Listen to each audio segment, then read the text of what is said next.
As Crônicas de Nárnia, A Viagem do Peregrino da Alvorada, capítulo 8. Dois sérios perigos. Todos estavam contentes quando o Peregrino da Alvorada saiu da Ilha do Dragão. Tiveram logo um vento favorável, e no dia seguinte muito cedo chegaram à terra desconhecida, que alguns já tinham visto ao voar sobre as montanhas nas costas do dragão. A ilha era baixa e verde, habitada apenas por coelhos e cabras, mas calcularam já ter vivido gente lá, não muito tempo atrás, pelas ruínas das cabanas de pedra e pelos lugares enegrecidos onde tinham ardido fogueiras. Havia também ossos e armas partidas, coisas de piratas, disse Cáspia, ou de dragões, disse Edmundo. A única coisa que encontraram foi um barquinho de couro encalhado na areia. Era muito pequeno, com cerca de 1 metro de comprimento, e o remo tinha um tamanho adequado às dimensões do barco. Segundo lhes parecia, ou o barco fora feito para uma criança, ou aquela terra era habitada por anões. Rip Chip levou o bote para bordo, pois era do tamanho que lhe convinha. Chamaram a terra Ilha Queimada e partiram antes do anoitecer. Durante 5 dias foram empurrados por um vento sul sem verem terra, nem peixes nem gaivotas. Houve um dia em que choveu forte até a tarde.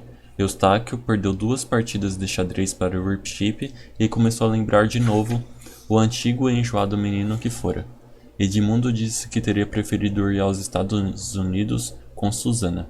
Lúcia olhou para a janelinha do camarote e disse: "Parece que a chuva parou, mas o que é aquilo?" Correram todos para a popa e viram que a chuva tinha cessado. Drinnia, que estava de vigia, olhava atentamente para uma coisa do lado da popa. Ou melhor, para várias coisas. Pareciam pequenas rochas lisas, uma porção delas separadas uma das outras cerca de 15 metros. "Não podem ser rochas", disse Drinnia. "Não estavam lá há 5 minutos." "Agora mesmo desapareceu uma", exclamou Lúcia. "Vem outra subindo", disse Edmundo. "E mais perto", observou Eustáquio. "E estão se movendo nesta direção", disse Cáspia. "E andam mais depressa do que nós. Daqui a 1 minuto baterão no navio", acrescentou Drinnia. Prenderam a respiração, pois não é nada agradável ser perseguido em terra ou no mar por um ser desconhecido, mas o que estava para acontecer era muito pior do que suspeitavam. Subitamente, quase junto a bom bordo, ergueu-se do mar uma cabeça horrível, toda verde e vermelha, com manchas purpurinas, exceto nos lugares a que se agarravam mariscos, e tinha o feitio da cabeça de um cavalo, mas sem orelhas. Os olhos eram enormes, feitos para enxergar nas profundezas escuras do oceano, e na boca escancarada alinhava-se uma dupla fileira de dentes, afiados como os dos peixes. A princípio, pareceu-lhes que a cabeça se apoiava num comprido pescoço, mas à medida que emergia das águas, compreenderam todos que não era o pescoço, mas o próprio corpo. Viam finalmente agora o que tanta gente anseia por ver, a grande serpente do mar. As curvas de sua gigantesca cauda estendiam-se a uma grande distância, elevando-se com intervalos da superfície do mar, e sua cabeça agora erguera-se acima do mastro. Correram todos para as espadas, mas nada podiam fazer, pois o monstro estava fora do alcance. "Atirar, atirar", disse o arqueiro Mor. Alguns homens obedeceram, mas as flechas bateram no corpo da serpente como se este fosse de aço. Durante um angustiante minuto, ficaram todos em silêncio, olhando aterrados aqueles olhos e aquela boca, tentando imaginar a que parte do navio ela se lançaria. Mas não se lançou. Arremessou a cabeça para a frente, cruzando o barco ao navio da verga do mastro. Sua cabeça estava agora bem ao lado da torre de combate. Estendeu-se ainda mais, até ficar com a cabeça por cima dos costados de este bordo. Depois começou a baixar, não para o convés, apinhado de gente, mas para a água, de modo que todo o navio ficou debaixo do arco de seu corpo. A seguir, o arco começou a diminuir. Do lado deste bordo, a serpente do mar estava quase tocando o costado do peregrino. Eustáquio, que realmente estivera tentando portar-se bem até que a chuva e o xadrez o fizeram recair, praticou o primeiro ato corajoso de sua vida. Tinha uma espada que Cáspia lhe emprestara. Logo que o corpo da serpente ficou suficientemente perto do lado deste bordo, saltou para o costado e começou a golpeá-la, com toda a vontade. Na verdade, nada conseguiu, a não ser partir em pedaços a melhor espada de Cáspia, mas para o novato foi um feito notável. Rip Chip impediu que os outros a atacassem. "Não lutem." Não era hábito do rato aconselhar alguém a não lutar, e mesmo naquele momento terrível, todos os olhos se voltaram para ele. Quando saltou para o costado do barco, do lado de lá da serpente, e encostou o dorso felpudo à enorme espinha e ao corpo escorregadio, e começou a empurrar, quase todos compreenderam a sua intenção e correram para fazer o mesmo. Momentos depois, a cabeça da serpente apareceu de novo, desta vez a bombordo, com o dorso voltado para eles, e aí então não houve quem não entendesse a ideia do rato. O animal havia se enrolado em volta do peregrino e começou a apertar o laço com seu próprio corpo. Uma vez bem apertado, só haveria pedaços de madeira no lugar do navio, e a serpente apanharia um por um os passageiros. A única salvação era empurrar o laço para trás, até que deslizasse sob o costado do barco. Ou então, dizer a mesma coisa, mas de outro modo, impelir o navio para fora do laço. Para o Irpship fazer isso sozinho era o mesmo que erguer uma catedral, mas quase se matou a tentá-lo, antes que os outros o empurrassem para o lado. Toda a tripulação, exceto Lúcia e o rato que tinha desmaiado, formava 2 longos cordões, cada homem com o peito apoiado nas costas do que estava na frente, de modo que todo o peso da fila vinha concentrar-se no último homem. Era questão de vida ou morte. Durante alguns penosos segundos nada aconteceu. Ossos estalavam, o suor caía, a respiração era arquejante e rouca. Então sentiram que o navio se movia e o laço da serpente estava mais afastado do mastro do que antes, mas também mais apertado. O verdadeiro perigo estava iminente. Haveria tempo de arrojá-lo pela polpa, ou já era tarde. O corpo do animal já se apoiava nas amouradas da popa. Para lá saltaram logo 10 ou mais homens. Era bem melhor. O corpo estava tão baixo que eles podiam formar um só cordão pela popa e empurrar uns ao lado dos outros. A esperança reinou de novo até se lembrarem da parte alta da ré, a cauda do dragão que o peregrino imitava. Era completamente impossível fazer o animal transpor aquela parte do navio. Um machado, gritou Caspian com voz rouca, e continuou empurrando. Lúcia, que sabia onde estava tudo, foi correndo lá embaixo e apanhou um machado. Ao atingir o alto da escada da polpa, ouviu-se um estrondo, como de uma árvore que tomba. O navio estremeceu todo e pulou para a frente. Naquele mesmo momento, a serpente foi empurrada com muita força, ou ela mesma resolvera estupidamente apertar o laço, e esmagou a ré do navio, libertando-o completamente. Os outros estavam demasiado exaustos para ver o que Lúcia viu. A poucos metros, a argola formada pelo corpo da serpente tornava-se menor e desaparecia num espanadar de água. Lúcia sempre disse, pode ter sido imaginação dela, pois estava muito excitada, que vira na serpente uma expressão de contentamento imbecil. O animal era mesmo muito estúpido, pois em vez de perseguir o navio, virou a cabeça e começou a procurar ao longo do corpo com o focinho, julgando talvez encontrar os destroços do peregrino. Mas este já seguia seu caminho impelido por um vento suave. A tribulação espalhava-se pelo convés, uns deitados, outros sentados, gemendo e queixando-se. Breve já comentavam o caso e até riam. Enquanto se distribuía vinho e alimento, todos começaram a dar vivas e a elogiar a valentia de Eustáquio, conquanto nada tivesse feito de decisivo e de Irpship. Depois desse incidente, navegaram 3 dias entre céu e mar. No 4º dia, o vento virou para norte e o mar começou a agitar-se. A tarde já era quase um furacão. Foi quando viram terra a bombordo. Se Vossa Majestade me permitir, disse Drinia, vamos remar para a costa para ficar a sotavento, ancorados até isto passar. Caspian concordou, mas só chegaram ao ancoradouro perto da noite, pois tiveram que remar uma grande distância contra a maré. Ao lusco-fusco, entraram num porto natural e ancoraram, mas naquela noite ninguém desembarcou. Viram de manhã que estavam numa bainha verde, uma terra bravia e solitária, que se elevava até um maciço rochoso. As nuvens desciam em torrente do alto maciço, impelidas pelo vento norte que soprava detrás dele. Baixaram o bote e encheram-no com alguns barris vazios. Onde vamos buscar água? Perguntou Caspian, ao sentar-se na polpa. Vem desaguar 2 riachos na bainha. Tanto faz, respondeu Drinia. Acho que a estibordo fica a riacho mais próximo. Vai chover, avisou Lúcia. Já está chovendo, exclamou Edmundo, pois já caíam mesmo grandes pingos de chuva. Acho melhor irmos para aquele riacho. Vejo árvores onde podemos ficar abrigados. Então vamos, concordou Eustáquio. A gente não precisa se molhar mais do que o necessário. Mas Drinia insistia em continuar para Estimordo, como as pessoas que teimam em dirigir a 100 km por hora, apesar de avisadas de que se enganaram da estrada. Eles estão certos, Drina, falou Caspian. Por que não vira o navio e segue para o outro riacho? Como Vossa Majestade quiser, disse Drina, um tanto secamente. O dia anterior fora extremamente fatigante por causa do mau tempo e, além disso, ele não gostava de conselhos de gente de terra. Contudo, mudou de rumo, verificando-se mais tarde ter sido uma boa resolução.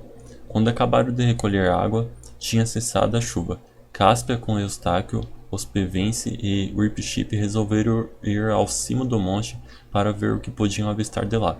Foi uma subida difícil, pela relva áspera e espinhenta. Não encontraram nem animais nem gente, apenas gaivotas.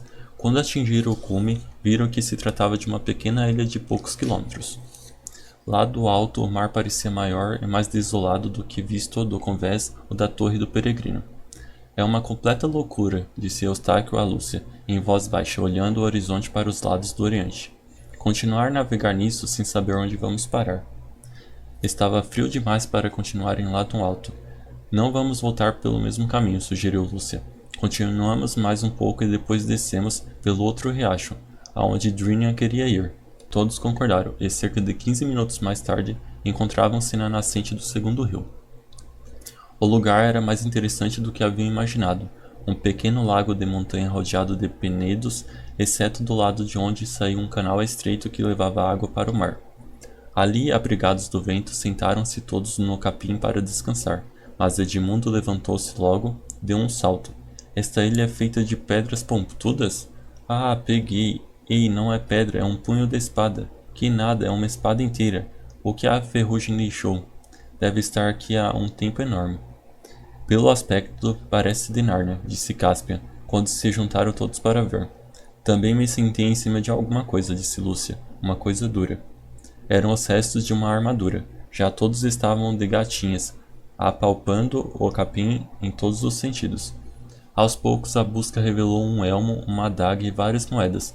Não eram crescentes de Calormânia, mas autênticos leões e árvores de Nárnia. Acho que é tudo o que resta de um dos nossos 7 fidalgos, disse Edmundo. Estava pensando justamente nisso, falou Caspian. Resta saber qual deles. Não há nada na adaga que o indique, nem faço ideia de como morreu.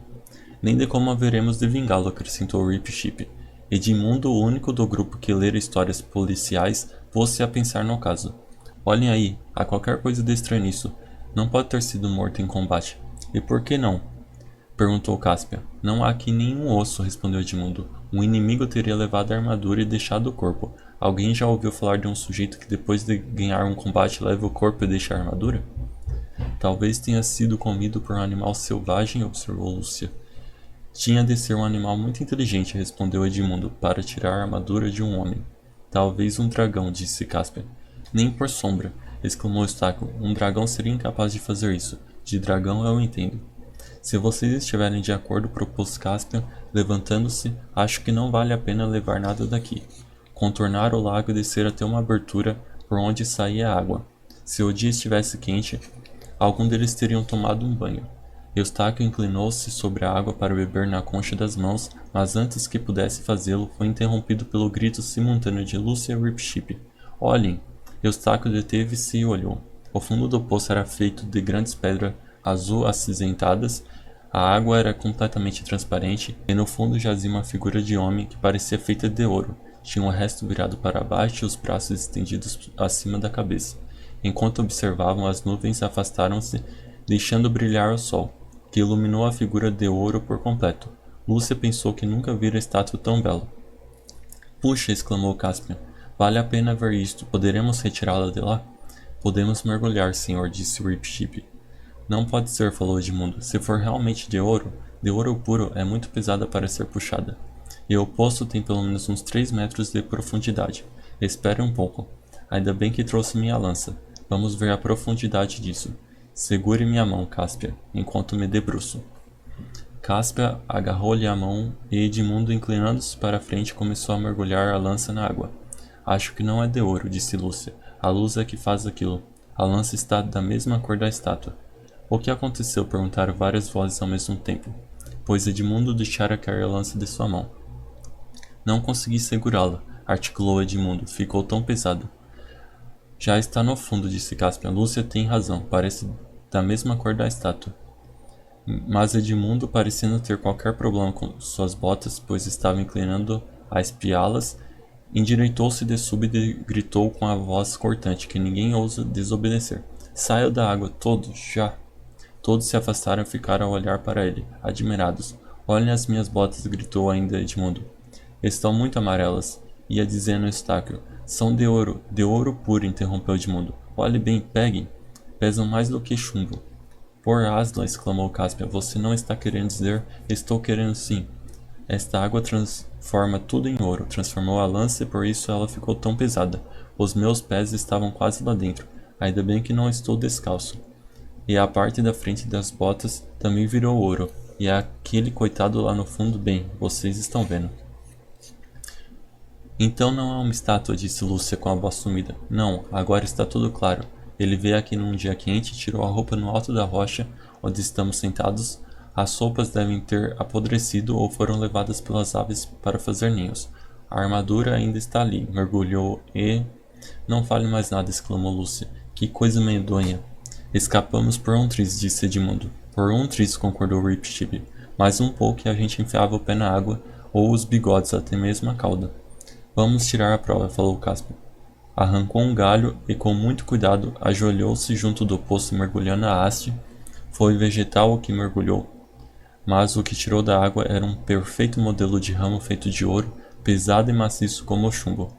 O rei que possuísse essa ilha, disse Caspian, vagarosamente, e ao falar seu rosto se iluminou. Seria em pouco tempo o rei mais rico do mundo. Declaro esta ilha possessão de Nárnia para sempre. Será chamada Ilha das Águas de Ouro. Exijo que todos guardem segredo, nem mesmo Drínia deve saber. E isto sob pena de morte, entenderam? Mas com quem está falando? Indagou Edmundo. Não sou seu súdito, só se for o contrário. Sou um dos mais antigos soberanos de Nárnia. E você jurou fidelidade ao grande rei, meu irmão. Ah, é assim, rei Edmundo? Perguntou Caspian, apoiando a mão no punho da espada. Pare com isso, interveio Lúcia. É o que dá a gente andar com rapazes. Vocês são os valentões bobocas, sorro. E a voz morreu-lhe num espanto. E todos viram o que ela havia visto. Lá no alto, na falda cinzenta do monte, caminhava em passo lento, sem ruído, sem olhar para eles, e brilhando como se estivesse à luz do sol, e não no crepúsculo, o maior leão que olhos humanos jamais viram. Mais tarde, Lúcia, ao descrever a cena, diria, do tamanho de um elefante. Ainda que em outras ocasiões dissesse apenas do tamanho de um cavalo de circo. Mas não era o tamanho que interessava. Todos sabiam que era Asla, e nunca ninguém soube como viera nem para onde ia. Olhavam uns para os outros como se tivessem acordado de um sonho. De que estávamos falando? Perguntou Caspian. Agi como um imbecil. Senhor, disse Rip-Tip, este lugar está amaldiçoado. Voltemos para bordo imediatamente. Se me permitisse dar um nome a esta ilha, eu a chamaria de Água da Morte. Parece um nome adequado, Rip, respondeu Caspian. Ainda que pensando bem, nem mesmo eu saiba por quê. O tempo parece ter melhorado, e tenho a impressão de que Drínia deve estar louco para partir. Quanta coisa teremos para contar. Mas afinal, não lhe contaram grande coisa, pois os acontecimentos daquela última hora haviam se tornado um tanto confusos em suas mentes. Suas majestades pareciam enfeitiçadas quando voltaram, disse Drínia a Rince algumas horas depois. Quando o peregrino já navegava e a Ilha da Água da Morte desaparecia no horizonte, algo aconteceu a eles naquela terra. A única coisa que entendi foi que parece ter encontrado o corpo de um dos fidalgos. Não me diga, exclamou Rince. Então já são 3. Só faltam 4. Nesse ritmo estaremos em casa depois do ano novo. Ótimo. Boa noite, senhor.